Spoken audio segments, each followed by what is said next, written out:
امریکہ میں اس وقت امریکہ میں اس وقت ایک بہت بڑی ڈسکشن ہو رہی ہے کہ اسکولس میں اجازت دی جائے کہ بچے اپنی پریئر کر سکیں جو اسمبلی ہوتی ہے، مگر کچھ اسکول آف تھاٹ لوگ ہیں وہ کہتے ہیں کہ یہ نہیں ہونا چاہیے، کہ اس میں چرچ اور جو اسٹیٹ ہے اس کو الگ رکھنا چاہیے.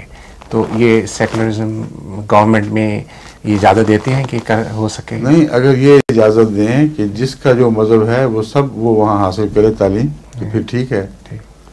اگر یہ اجازت نہ دیں اور ایک ہی مذہب کی تعلیم لازم کر دیں تو یہ ناجائز ہے، کیونکہ ٹیکس پیئر ہر قسم کے ہیں. جی ٹھیک ہے.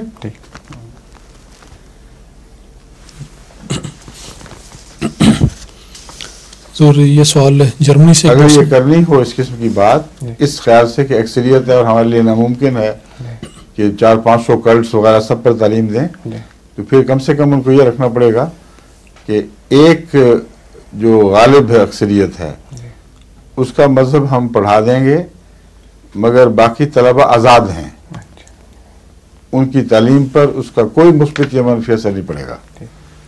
پھر یہ سیکولرزم کے قریب تر بات ہو جائے گی.